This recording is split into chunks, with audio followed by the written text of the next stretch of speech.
Welcome to All Right in Sin City, a podcast about writers and writing in the Windsor-Detroit region. Your podcasters today are Irene Moore Davis, author, educator, and local historian.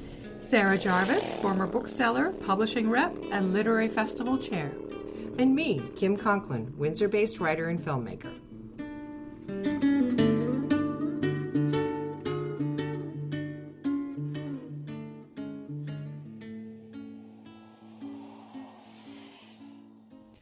In this All Right in Sin City, you'll hear part one of a fascinating presentation by Anna Clark, talking about her book, The Poisoned City, Flint's Water and the American Urban Tragedy. This presentation was recorded in July at Biblioasis Bookstore in Windsor, Ontario. Anna Clark is a journalist in Detroit. The Poisoned City was named one of the year's best books by The Washington Post, the San Francisco Chronicle, Kirkus Reviews, Audible, Amazon, the New York Public Library, and others. It is the winner of the Hillman Prize in Book Journalism and the Rachel Carson Environmental Book Award, and more. And now, here's Anna Clark telling the story of how the water crisis in Flint, Michigan came to be. So this is I'm a journalist from Detroit, and I've done a lot of kind of reporting about cities, and I've gotten especially interested in cities that have been in like dire straits. I think it's partly I've been very intrigued and excited about the ingenuity that comes when we have an opportunity to really like question the very foundation of what a city is, and how we can do it better than we have historically, and also just really interested in like what happens when we really we have this like what do you do when you inherit decades of problems, like the people who are like alive today didn't make every bad decision that led us to the problem that we're having in Detroit or Flint or cities that are like this, like all over the world, frankly, where we have concentrated poverty and all the cascading problems that comes from that. And so I'm really curious about what happens when our ideals are tested. What are the pragmatic tools we have to kind of meet human needs, right? Because when we're talking about cities, we're talking about people. And this is eventually what led me to get really interested, more interested than I ever thought I would be, in pipes, infrastructure, the like literal foundation of how we build our city, right? It's like, it's amazingly, it's really quite beautiful in a way. I mean, the history of drinking water systems is unbelievable. I try to talk a little bit about it. It was like before we had like public drinking water systems. I mean, people, had this like very hodgepodge tactics. They like filled, buckets from the river. There was like a rule in Detroit where everybody's supposed to have a big cask of water in case there's a fire, which did not protect us from a fire. People would drill wells, and they were allowed to do so as much as it can, even if it eliminated their neighbors' access to water. Like people were like having these like well wars, that was a big deal in Boston. It was just not going so well. Certainly not for public health, where we had cholera epidemics just like wiping out 10% of the city like every few years. So people are like, you know what, let's do this better. And so they started working on building drinking water systems. And it was, initially they tried to do it just privately, like a subscription service, for people who could afford it. Kind of like you might have heard fire departments did this similarly, right? You'd have a little tag on your thing. You're like, you can get my house if I have a fire because I'm a member of the fire service thing. But it turned out that fires don't respect private property lines in the same way. And similarly, public health isn't contained in the same way. So like even if you and your neighbors all pay for this like lovely private water delivery, it's not going to exempt you from all the kind of public health crises if the whole town's like got contaminated water. Plus they weren't even run that well. Like in Chicago, they kept having a problem of people like drawing a tap at their expensive that they expensively installed in their home, and they would still get little fishes like coming out of it. It wasn't working that well. So they're like, we're gonna do better. So this insane process to build huge infrastructure systems began. And it was, the original pipes were made out of like trees, like hollowed out trees. You still sometimes find them in the ground when people are doing digging. And apparently, when there was a big water main break in Detroit just this past spring, like the head of the water department was like on record in the department in the news media saying that he's pretty sure there is a tree used as a water pipe that is like still in service, like under Jefferson, like under like our busiest street that nobody wants to dig up. So and he's not sure, and maybe that's not true, but just the fact that he's putting that out there is like wild. It's a wild. And eventually they started being made out of metal, because that people are like, this will work better, and they tried various kinds of metals, but from the very beginning, lead was on the table there. And there's a lot of reasons why lead would be great for water pipes. It's very durable. It can last for a long time. Indeed, they've been under many of our homes for like decades. But it's also flexible enough that when you're installing it, you can kind of like work it around like tree roots and other cellars and things like that. It was abundant. We have a ton of lead that we could like dig up and mine. There's a lot of good reasons for it, but it's also poisonous. And that part we're just like, we just kind of sidestepped and we're like, it'll be fine. At the very first meeting of the American Water Works Association, the professional association of people who do water stuff, it was in St. Louis in like the 1880s. On the agenda of that first meeting is like, aren't these lead pipes poisonous? And they're like, nah, it's fine. It'll be fine. Like everybody was like, it's not going to be enough. Even if it does contaminate the water, it's not going to be enough to actually hurt anyone. It's we can control it. And especially later on in later years when water treatment was evolving, people are like, we can control this. It's not going to be that big of a deal. The lead that people should worry about is, and actually they weren't here yet, but decades later the conversation was, the lead people should worry about is like in their paint and their, leaded fuel and all these other sources. They're quite abundant, right? Yeah. It's like, it's everywhere. The lead industry was like, really had a robust campaign for itself. It was the little Dutch boy character that was like advertising to children. It was literally like hardware stores would give out little paint books, like coloring books, to kind of get them early, and white lead paint was very popular. A lot of people have speculated that the infamous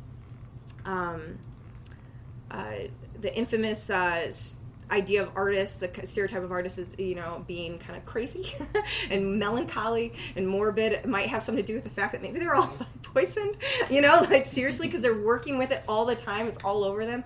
And it was great in paint. It made colors kind of pop. It was durable. It's like there's all these good reasons for it, except that it's poisonous. Leaded fuel, the story of that goes amazingly right back to Flint. The Charles Kettering, who is a genius inventor, like invented like so many things, like incubators for premature babies and all sorts of things, like the free like stuff that you use at refrigerators to keep things cold. But he also he was kind of partly responsible for majorly responsible for the development of leaded fuel in the 1920s, and it was solved a problem. It made cars run more smoothly and be less dependent on oil. But it was poisonous, and it was. And early on, there was all these stories of people who were factory workers who were developing this tetraethyl lead for fuel, were going crazy. There was this famous factory and infamous factory in New Jersey that was nicknamed by the workers themselves the House of the Butterflies, because the workers there were hallucinating, like as if they were little butterflies, like right in the periphery of their vision. They would keep like kind of swatting at it in a very odd way. Like 40 some people like were affected by this. It was not a coincidence, and this led to a sort of like stop on lead fuel. People are starting getting nervous. They're just about to bring it to market. All these headlines were looking bad. You can credit local reporters for bringing it out, frankly. They had this big like sort of confab with the Surgeon General in Washington D.C. They're like, what should we do with this? Like, is it the job of the people who make this fuel to additive to the fuel to prove that it's safe? Is it for the public health people who were challenging it? Is it up to them to prove that it's poisonous? It was this really interesting, difficult debate. Like the supporters of it were saying, it's any kind of like development has risks. Like cars themselves have risks. Some people die sometimes in cars. Should we take all cars away? Like, like this is like they could put a lot of blame on the workers themselves. They didn't handle it properly. They didn't follow instructions. In the future, we'll have more restrictions. If somebody looks like they're hallucinating, we'll just fire them. It'll be fine. and the people against it were like, I think this is going to be a big mistake. But public health science, like epidemiology, was at the time was like a point where it didn't totally have the tools necessary to show like the wider impact. They could see something was wrong here, but they didn't. It was very difficult to like prove, And there, this like bit of doubt, this idea that like the fact that when somebody is lead poisoned, it came from multiple sources, right? Like it never came from one source. It didn't come just from leaded fuel. It probably came from paint and all these water pipes and all this other stuff. The fact that it is invisible. The fact that it affects people differently. Not everybody who's exposed to lead ends up, brain damaged. Some do, some don't. That doubt was very, ripe for being exploited. And so we went forth boldly, putting lead everywhere, all the places that we could possibly put lead. And it's to the credit of a lot of really heroic people who were very unpopular in their times that we have slowly been backing off that. We're like, what? Maybe we should come up with do something besides lead pipes. You know what? Maybe we're not going to do lead paint anymore.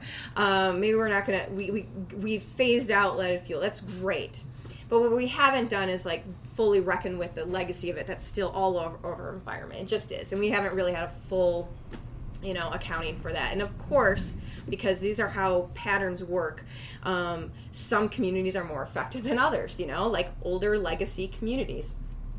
And where we've like concentrated like poorer people and people who are generally people of color.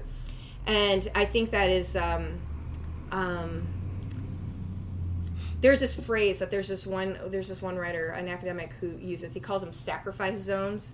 He's like people aren't. It's not that people of like wealth and privilege like are immune from this. Like we put lead pipes and lead paint like everywhere, and we really got to reckon with that everywhere.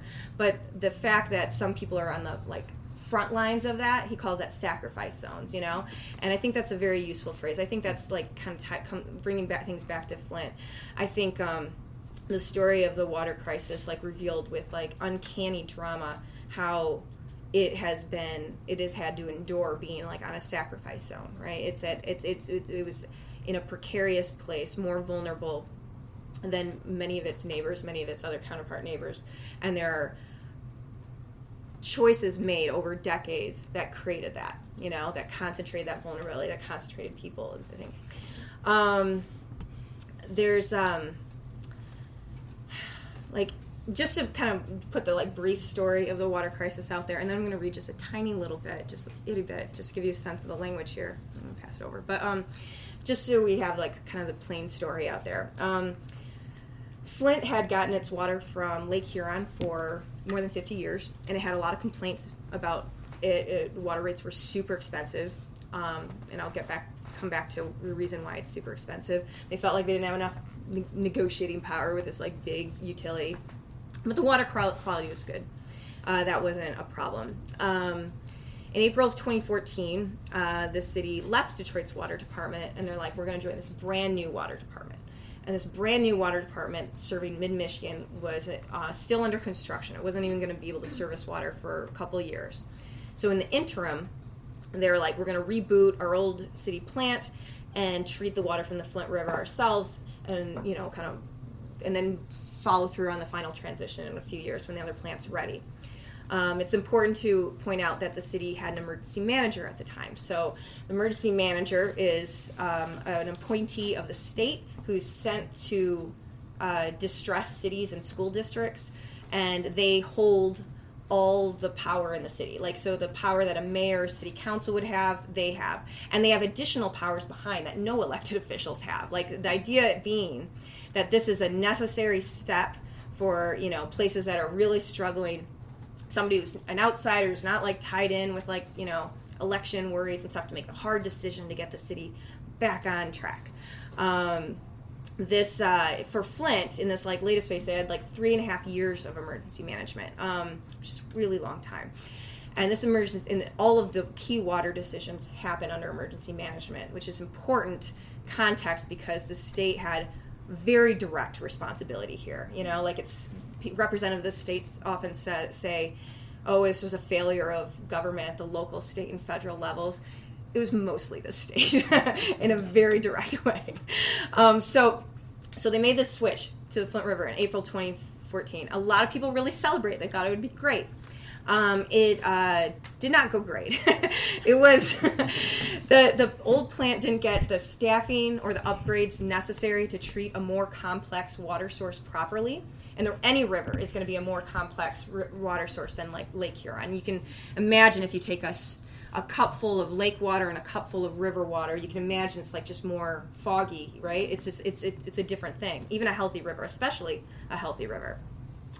Most seriously, it didn't treat the water with something called corrosion control, and that's what you're supposed to add to the water at the plant so that when it passes through what is pretty much universally very old pipes, because again, we're talking about like logs. Well, we have not upgraded our infrastructure in a very long time. So, but and adding corrosion control helps make it so that when the water passes through the pipes, it helps protect it from the metals breaking down into it. It's not perfect. Like some of the metals do still get through. There is like that's how lead still shows up sometimes in people's water, but it helps a lot, and it's federal law, and it didn't happen. And within just a few weeks of the switch, you had people like on record kind of reaching out to whoever they could think of to say like something doesn't seem right. It doesn't taste the same. It doesn't feel the same. It doesn't, like when I shower, when I shampoo, when I drink. To be fair, that probably would have happened no matter what, even if this water was completely healthy. It is different water. But the concerns kept coming in as the pipes were, in fact, corroding. They were breaking down. Eventually, when people started seeing like brown water and orange water, that was corroded iron. That was rust that was showing up. It was literally breaking down. You couldn't see the lead, but of course, that was most dangerous. I mean, no amount of lead is healthy. All of it is bad, especially for infants and children who are still developing. So it gets into your body and it like stays there. That's a key issue, and then it can poison you. It's also unhealthy for adults. It's especially correlated with reproductive issues like fertility issues, miscarriages, stillbirths. It's correlated with that. There are a number of other things that aren't lead that were also concerns. There was E. coli bacteria violations. There was a TTHMs, a violation of TTHMs, which is like it's a byproduct of chlorine, that was in an amount that was dangerous and could cause cancer. There was a 2-year outbreak of Legionnaire's disease that wasn't made public until after the fact. And Legionnaire's disease, it's caused by water. It's a waterborne bacteria it causes what is like a serious kind of pneumonia, and that kills people. It actually killed people. The death toll wasn't lead per se, but like from this other thing, and these things were like, so these problems kept escalating to the point that even like a General Motors engine plant in October, like 5 months after the switch, October of 2014, was like, this water is corroding our parts so much that we're gonna have to leave the city's water and hook onto a suburb that's still getting water from Detroit. That's how bad it is. It's cost the city $400,000 just in their water bills. And people were understandably like, well, if it's not okay for GM's like machines, like, what, is it okay for me to drink? And everybody's like, sure, go ahead, it's fine. It took another year before the state finally is like, you know what? Okay. It took a year of like a tremendous amount of community organizing, people who are insisting on being seen, making themselves visible when nobody was paying attention to them, when they did not have the power of the local vote even, to try to understand, make clear what was going on here. And not just protests and stuff too, in public meetings. So they did do that. They were also like, there's a lot of trying to like map out symptoms to try to figure out what was going on, kind of like this kind of like grassroots epidemiology to kind of figure things out. They started reaching out to outsiders who had authority that they weren't seen as having, and got a lot of some support from folks that helped them carry out, for example, a big citywide independent water test to give them some data to contradict what the state's data was saying, and it did contradict it, and it was a better and more comprehensive test. So it was really hard for the state to refute, though they did. They did for a few more months.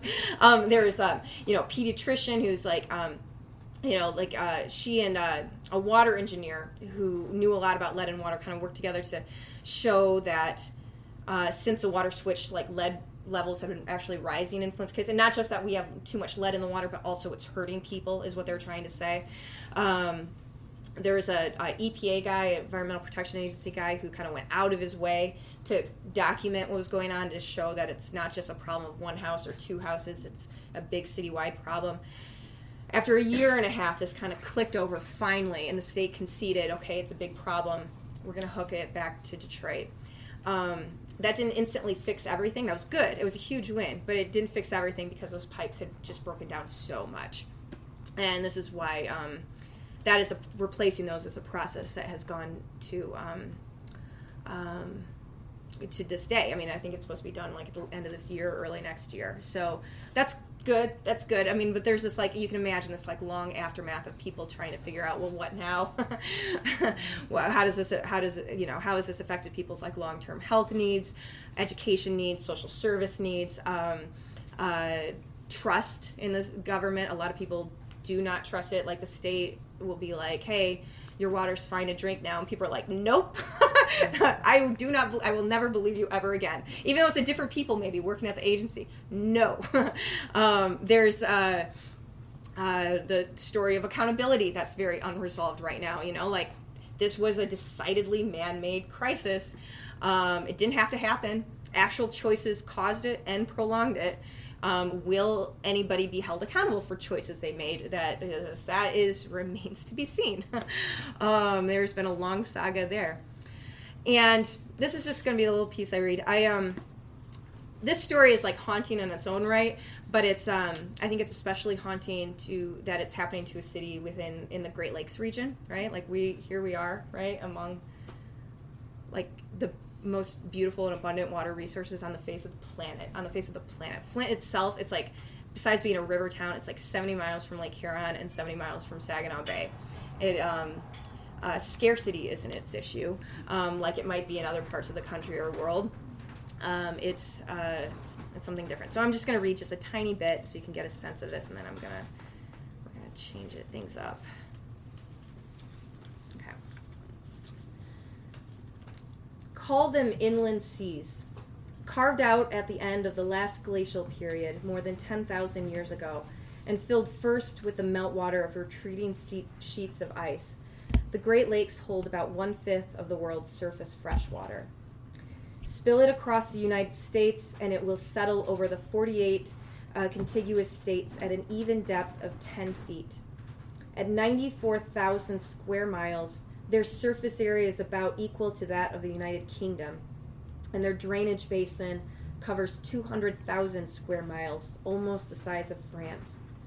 On a map, that basin stretches across 10 degrees of latitude and 18 degrees of longitude. The water is in constant motion, powered by rolling waves and rip currents, and engines strong enough to modulate the climate. If you stand on the moon, you can pick out their telltale shock of deep blue. Oh, and we just had the anniversary of the moon. I looked at it. Michigan lies like a handprint in the water, an assertion of the human self in the wild sea. I am here. Its two curving peninsulas are shaped by where the waves of 4 of the 5 interconnected lakes crash. Michigan's 3,200 miles of coastline, more than any other state except Alaska, turn from soft-blowing sand dunes into craggy beaches, into the brilliantly colored cliffs and turrets of the pictured rocks, where Henry Wadsworth Longfellow set his famous poem about Hiawatha. Tens of thousands of tree-riddled islands are scattered over the Great Lakes. One of them is Isle Royale, the only national park that is an island, and reachable only by seaplane or a 3.5-hour ferry ride. Moose roam among it fat balsam firs, skinny aspens, mountain ash, and red maple trees. At dusk, loons sing their mournful call. You've been listening to part 1 of a talk with Anna Clark about her award-winning book, The Poisoned City, Flint's Water, and the American Urban Tragedy. Join us next week for the second part of this presentation, when Anna will be joined by Flint-based writer and former journalist Robert Campbell. Thanks for joining us. Look for more episodes of All Right in Sin City wherever you listen to podcasts, or check out our website, allrightinsincity.com.